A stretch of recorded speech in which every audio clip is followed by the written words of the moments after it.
Okay, so this is the third time that I'm starting this freaking video.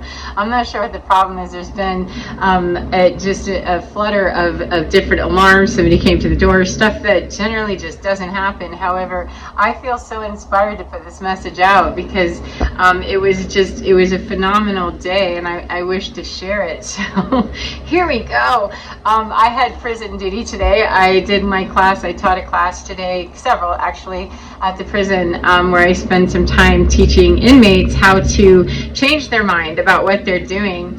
And today was just phenomenal because I started a new class. I have an ongoing class, and then I started a new class directly after, and I didn't know who I was getting. I was going to a new unit I'm not familiar with, and they're more severe crimes. However, you know, the people were actually far more engaged, and about half of them out of a group of 10, I'd say half of them, you know, really spoke to me with their eyes and their mouth about what they're going to choose to be in the future based on what they already know they've chosen in the past. And I wanted to put it out there that there's some days, you know, the weekend for me personally was not necessarily horrible. However, you know, I get in my feels just like everybody else, and you know, I feel sad sometimes, and I feel like, oh, you know, nothing that I'm doing matters, and it just doesn't count, and you know, nobody cares, and you know, feeling sorry for myself, which I allow myself to feel whatever I feel. However, I can't say that it feels good. You know, it doesn't. It feels like shit. And so,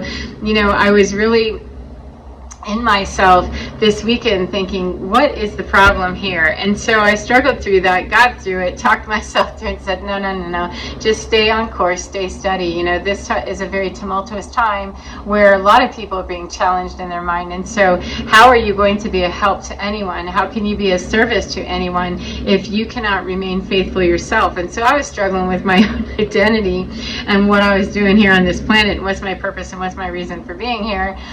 Those are a lot of things that were coming up, you know, to visit me this weekend, and so this past weekend.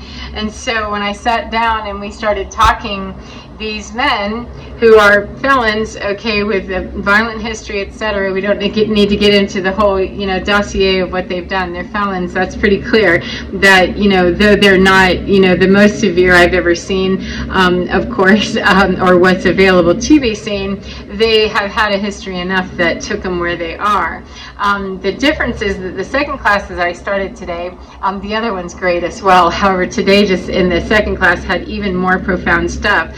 That as they were introducing themselves, they mentioned why they were there and all of that. And, you know, as one guy said, well, you know, the universe saw fit to bring me here, then it probably is not a bad idea after 19 years that I sit down and actually take inventory, because I'm leaving here in the next 3 to 4 months. And that absolutely blew my mind. I've not ever had anybody in these types of classes, especially incarcerated folks or people behind locked doors in mental health facilities. I have never had anybody say that the universe brought them there, and so they probably ought to take a cue and let that happen. Well, he went on, and so the class went on, and it got to another person down the line, 3 or 4 folks, and he said the exact same thing. He said, yeah, you know, I kind of figured the same thing. The universe, you know, just like he said, the universe put me here, then, you know, it might be a good idea for me to take a peek, because I have kids, and I have, you know, I've been a career criminal, and I have children that were raised outside of my parental purview because I was in here doing time, and, you know, I'm too old for this, basically. So they were saying to me that they felt like an external force brought them there, and we kind of talked about, well, it's not quite so external. There may be some external factors we've created from the internal. We might, you know, look at it that way. However, what they were saying is that it was like a light bulb, is what the one said. It was like a light bulb. It just switched in my mind, that I changed my mind, and I know this time, despite the fact that I've been in and out for I don't know, I think he'd been 20 or 25 years in and out repeatedly since he was 15 years old, that he'd not had more than a year out on the outside. And recidivism is a major problem in the U.S. prison system. And so that's where I come in, is rehabilitation is about, hey, let's not do that recidivism drill again and again and again. It's costly to the spirit, it's costly to the body, it's costly to the actual system financially, and it's costly to all of the people that this men have hurt, and the children that are created out of that, and the next generation that is not going to be stopped unless somebody puts their foot in it and says, man, I'm willing to have a change. And these men, there was a whole group of about 10 of them, and I'd say half, literally, it was odd. One side was kind of, I haven't really figured them out just yet, but the other half, they all were reporting pretty much the same thing, that I know I'm not going to come back here again. And when one of them said that, he said, I just know. I said, how do you know? You didn't say, I think I won't, I hope I won't, I cheesy peasy hope and pray that it will go that way. He said, no, I know. And I said, what makes you know that? And that's when he said, I felt the light bulb. It was almost like a switch in my mind that it just, I put it all together, and I decided that, no, I can't do this ever again. I don't want to, 555, spend my time like this, that I have an elderly mother, who's got dementia, and she's losing her bearing, every single time that I talk to her. And it grieves me greatly that, such a great support system. And my dad is already gone. And, I would like to see her before she passes away. And I thought, that's some pretty mature thinking for someone that, could be cast off by society and is predominantly. Not many people have, a hug-a-thug mentality, nor do I. I want to put it out there that I'm not there to sugarcoat stuff or to tell them that what they did was okay. I'm there to say it absolutely wasn't okay. However, Judge already told you that. I'm here to show you a different way. And the very first thing that I generally teach them in the very first classes, we talk about perception, and it's a matter of changing the perception and changing your mind. And 3 or 4 of them on the one side, they told me they already understood that concept, that they'd had radical shifts in their consciousness, radical shifts in their mindset. No matter what verbiage they would use, they themselves reported that there was just too much to lose, and I'd had enough. I don't want to spend any more time doing this. And all that I lost in all of my decisions, all of the people that were hanging out with me and helping me be, just this horrible person, they aren't here doing time with me. And I thought, wow, these are very mature and higher consciousness kinds of things. How can we draw that into the conversation so that we can begin to deal with why were we doing that stuff in the first place? Because the danger of having people who have that awareness is that they can fall into the shame trap and the guilt and, oh my God, what have I done? Because they've had this major awareness. My cat's trying to get busy. They've had this major awareness, if they have, and then they don't always have the skills or the tools or the ability to deal with what took you to the decisions you made to begin with. What was the crux of that? Can we get to the starting point of that? And we talk about internal family systems and, etc. We talk about trauma eventually. However, these men let me know right off the top that I'm clear that, I need to make a decision that's different if I want to not be part of the recidivism chain and just end up being back here again and again, seems like logic to, the average bear who looks like they're doing their stuff correctly. However, I didn't live in a prison, externally. I lived in a prison internally because I was caught in nobody being able to help me catch a hold of where are you making the choices that you're making from, from whence does all of that come, that you are choosing that and choosing that way and choosing to be stuck in that victim mentality and that I'm abused and, I don't know, that helpless, learned mindset of I can't possibly do anything except either become overbearing or be the doormat for that which is going to be overbearing over me. Mostly, when we do doormat, we usually are a pretty good doormat all the time, and we might rear up our ugly little heads and go, no, don't do that to me. However, even when I did explode into those moments of, don't do this, it didn't sustain because I truly didn't believe that. That was a reactionary response, but it wasn't born of, I absolutely know that I'm not victimized here. I have power that I don't have to steal by raging at someone, that I don't have to co-opt, and I don't have to bullshit myself or grab some implement of power to establish who I am. It does require that we go into the emo bag in the fields and get into the inventory of ourselves. And I was so inspired by these men that they understood by the end of the class. I don't know that everybody agreed 100% or that everybody was on board. I don't need them to be. However, I was so inspired with, I was feeling really, kind of victimized by life, kind of, sort of, feeling like, oh, what I do doesn't really matter. It's not really eliciting a change. And I don't generally succumb to the ego problem of what my butt hurt might be about some demonstration out here that needs to make sense to me. It's just that was a personal battle I was having with myself. And I was just struggling a bit to get it removed from out of me, that's really not a lifestyle or a way of thinking or a, mantra that we repeat a whole lot. And it was a little bit of an uphill battle for me to get through that, which is fine. As long as I don't get stuck in my mind, I can make my way out of anything. However, it helps so much to hear from incarcerated people. These people are in a federal system. They're in the general population, the people I'm talking about. Other units I work with, they're in special population, and some of them are the Golden Children, and they, are in a Golden Child unit. Others are in actual special protection population for a variety of reasons. And then there's GP, which is general population. I expected these people, see what expectations do. I was wrong. I kind of foreshadowed myself with the general population may be a little bit tougher to talk about, how we're going to get into the family system and what we grew up with and how that whole neurological system is set and behavioral stuff that's implanted early and indoctrinated, etc. And, low income, lack of resources, blah, blah, blah, blah, blah. These men were so inspiring because they said it over and over and over again that I need to not see myself as incapable of being able to make a change or being able to decide differently. I need only to succumb to the idea that I'm here and I need to do something differently because I don't want to be here anymore. That's a lot of self-reflection that I wasn't expecting. And it was also letting me know that even when I'm in the toilet with my own identity and what little crisis I may be going through or whatever butthurt I might feel, these men inspired me. They taught me and they nourished my soul to say, hey, Kate, you're not a victim to your circumstances. You're a victim to your own mind, and you're going to be in the recidivism loop of your own damn mind and the imprisonment, the jailer of you.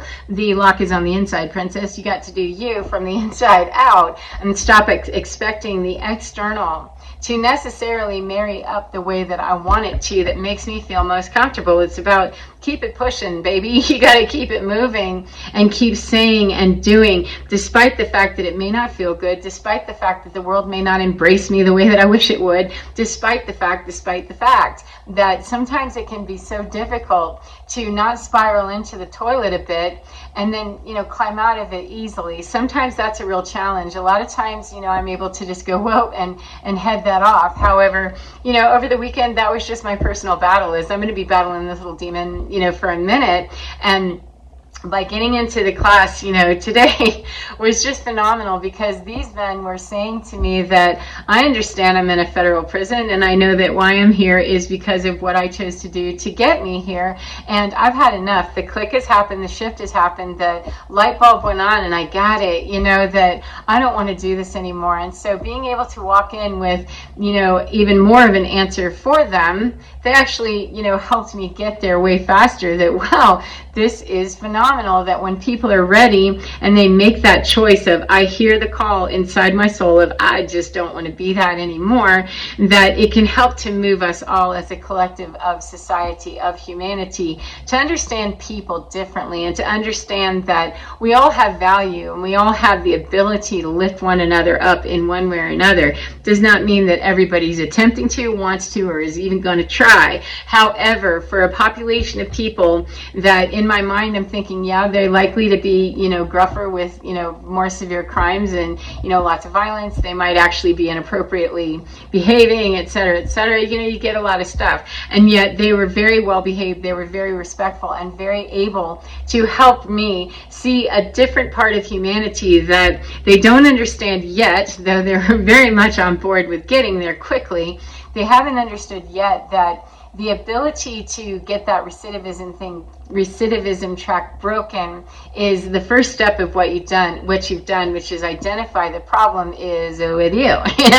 It's with you. It's an inside job. It always is. It doesn't matter if I'm inside the walls or outside the walls. It's always an inside job. So that's the first thing, is to not take the victim stance of I'm here because, some of them have that story. Of course, there's always going to be outliers. The majority of the class, though, was actually ready to take responsibility that I don't want to do this anymore. What I have cost so far, what I've lost, the consequence of what I've done so far has been too great, and I don't want to do this anymore. The light has turned on. I got it. However, translating that and getting that into an understanding of somehow how they're going to be able to move that through from this to that on the outside, that's a process, and that's exactly what the class is. However, it was so inspiring to see that felons and people imprisoned and, unhoused, drug addicted, substance abuse of all kinds, in the lower ranks of society, in the more undesirable behaviors, out here that we can actually see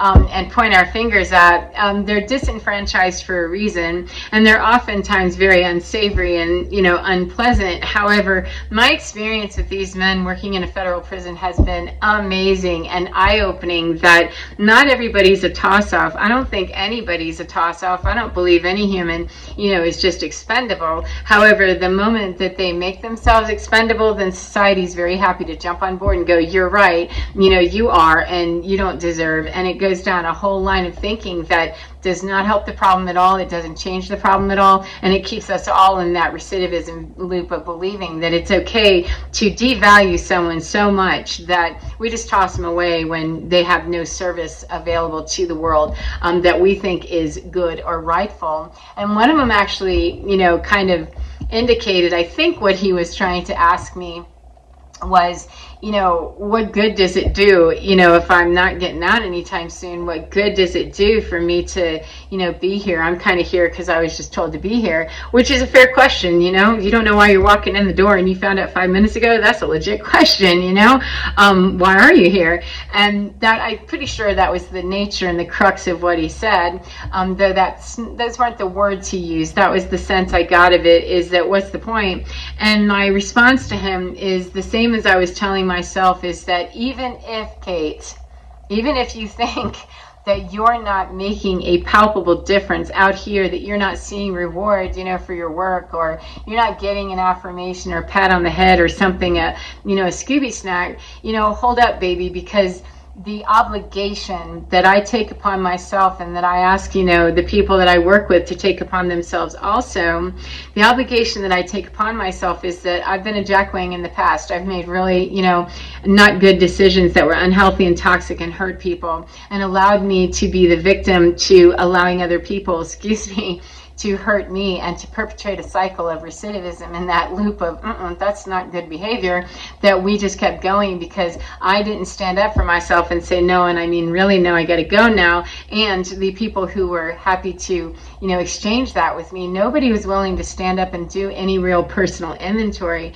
And so my way of contributing, whether I see it out here or not, it's still my job, if you will, my passion and my pursuit in life to do the self-reflection and the self-inventory necessary to be a better human, that even if I can't directly make amends to the people that I've caused harm to, or to recreate something and say, wow, let me redo that, even in those places that I may not be able to do that directly, that's okay. I still owe it to humanity to understand that stuff before I leave this planet. And, to unlock all of that that's underneath that. My cat just really wants to scratch the chair, and he's trying to bully me out of getting out of his chair. It's my chair, dude. And I'm using it, and I don't want to claw on my butt because he wants something more than I do. I want it more than he does. So I know how to share. However, I'm not going to be bullied out of my chair, dude. That's not how that works. So the idea of being able to say you have an obligation as far as I'm concerned, especially because you're here and you're going to be returning, you do have an obligation as far as I'm concerned that you would do the inventory to figure out how you can break the cycle, not to sit in shame, not to sit in, self-blame without moving it somewhere. That doesn't help us at all. If you're able to self-reflect and understand that the light came on, man, then those are people that have great value. It doesn't matter whether they're on death row or they're getting out tomorrow. That's somebody that has the ability to self-reflect and see, I am not a victim in this. I don't have to be a victimizer, nor do I have to be a victim. And the victimizers are just as big a victim, which is not a popular notion. They are a victim as well of whomever, whatever taught them that system was okay to play like that. And they still have accountability. So I'm not given a pass to, horrible behavior for anybody, whether they are locked up in prison or not. Nobody gets a free pass. Not me, not anybody else on this planet. We are all obligated to the human collective and the betterment of human beings overall to self-reflect and find out, where have I been a dill hole and how can I pay that back to the system? Even if I can't pay it back directly, we're not doing victim impact statements in these classes. However, how are you going to reach back into you and find a better part of you so that when you do depart this planet tomorrow, 25 years from now, or, in a cell, not in a cell, how are you going to return back to humanity what you took in an authorized manner away from humanity? What can you offer? What is your great work that you can bring forward? And the automatic assumption oftentimes is that, well, I don't paint, I don't write, I don't do anything, I'm not a public speaker, I'm not, anything. And oh no, friend, the most beautiful thing you can do is allow me to tell you that you've given back to humanity today with a woman who was struggling over the weekend with just some stupid stuff, that's just ridiculous. It has no bearing on my life for real. However, it had me by the tail and was whipping me around a little bit. That's the way that you've contributed. Do you understand what kind of impact you can make when you change your mind and you decide to be open, honest, vulnerable, and allow yourself to be seen? That allows me to be seen well, to tell you thank you so much, because you've changed the nature of my day. And made it even better. I'd gotten out of my, little dookie pile over the weekend, had made it out of that. However, it made my day even better and even sweeter. That's a demonstration that I didn't need the Scooby snack. However, I got one. If I'd gotten that when I thought I needed it, it probably would not have had the same impact, because I needed to work myself through my own butthurt about what I was going through and the impact that it had for me. I said, please allow me return to you respect, and allow me to give you the shine you deserve. That your honesty, your openness, and your willingness to even try to be a better human is very inspiring to me, considering where you are, and what you're in for and how long you're here and all of that. That is very inspiring to me. And so I wanted to share that to say that even when we're stuck, or we feel stuck, 2222, even when we feel stuck or we think we are stuck or we are stuck, however we're perceiving it, when we're in those places where it just feels like a really tight and ugly bog, sometimes the smallest gesture, the smile, the connection with someone can make the difference, and they have no idea. I like to just be my natural self. However, there's times when, look, I gotta just be in me. I'm not smiling at the grocery store, I'm not making eye contact, and I don't give a bit about what anybody's going through. That's just not where I'm at. And invariably on those days, they don't happen very often. However, on those days, invariably, there will be someone who will hold the door for me, or something that's such a small gesture. And I always have trained myself that somebody makes a gesture, I don't care how small it is, it needs to be acknowledged as, thank you, that was very kind of you, and make eye contact long enough to say, thank you, I see you for real, because it really reaches deep into the heart and the soul to communicate at that level that, oh, thank you. You see me as something that's part of this whole here, that I matter enough to not let a door slam in my face. Most of the time when doors slam in my face and unconscious people that have no manners, I just hold the door and do my thing, and I hold the door for other people. However, when I'm in that vulnerable place, and I'm taking care of me just by kind of shutting down and doing bare minimal human interaction. I just got to go to the grocery store and make this happen. It is so refreshing to find someone that will hold the door, or, no, go ahead, you only have one item, things like that. And so when I'm in the position to give that, then I do. And when I'm not, I don't try to. I don't overextend myself, and I don't take on the burden of other people because they're in a hurry and they want to jump in line. That may or may not work for me. We'll see about that. How am I doing with that? So this man, these men, but that one, what difference does it make? It makes all the difference in the world to someone like me who sees your progress, and I see you. I see you, and you matter. Even if you haven't mattered to yourself, you mattered enough to me to make eye contact and say something very profound for me, that you have hope and you have value and you see that in yourself. That helps remind me in a very kind and gentle way that it's too much reality, Kate, that these people are imprisoned, and if they aren't going to wait to change their mind and see something else, then really what are you going to stand on? That's the imprisonment, and you're on the inside of a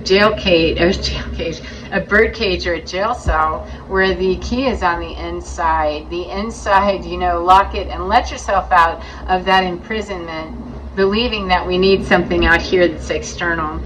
Showing up just in my natural element, being me, and identifying over the weekend, I'm struggling with this. This is just me. And I didn't talk to anybody about it. I don't talk to anybody about stuff that happens to me. I don't have any friends like that. And that's okay. However, it was feeling very lonely, isolated, and what difference does it make anyway? And it makes every bit of difference in the world. So if you're struggling in some way, ever, I hope that you're able to find your way and not extend yourself out there, if that's not what you're about and you really can't do that, to be just open and, I'm in my space. If I'm openly honest with myself that I'm not making eye contact, I'm not, doing anything, and you might be very surprised. And the more that we really, realize where someone has been kind to us and really put gas on that and say thank you without being overly, thank you very much for holding the door. I'm not saying being ridiculous, however, acknowledging, because I hold doors for people all the time. They just walk right through it like the queen, like I'm just the orderly here. Okay, then, however, I don't open a door with the expectation. It's just that I set a standard, and I expect that the people around me, if they've been unconscious and they don't see, okay, they don't see. However, other people, that we appreciate the graciousness of polite society, and the more that we set that example, and receive that example when it's set for us, then that makes for more gentle and polite society, especially at a time when there's a lot of reason to be angry, and a lot of reason to be afraid, and a lot of reason to get deep into emo bags with very dark stuff and start judging and hating and finding no reason, no value in ourselves, much less anything else. So anyway, I hope that that's been helpful for you too, and helpful for you in some way today, no matter what part of the day you're in. Yeah, I don't know what I usually say, but it wasn't that. So get within your skin no matter what, because you're divine. It is absolutely fine. Excuse me, and it can help bring you back to line with, I am truly of value on this planet because I say so, because I'm here. Nature, God, the universe, Jesus, whoever it is that you might subscribe to, biology brought me here and fought through a whole lot of statistics for me to actually be born and out here and still here, alive and well, despite everything that's ever happened to me. I'm still here. Then there's value for me. Otherwise, I would not be here, because I would have been taken out by something else that was more powerful than me for whatever reason. So if I'm still here, then I need to seek and find the reasons and the value in humankind by acknowledging it when I see it and receive it when it's being given to me when I'm in doubt. So anyway, as I said, get within your skin and enjoy your divine, because your divine, it's precious, it's so valuable, and it's life-changing and makes a difference for humankind. No matter where you are, no matter where you're geographically located, no matter what kind of a day you're having, you matter. Take care of yourselves and enjoy and be well. Bye-bye, friends. Mwah.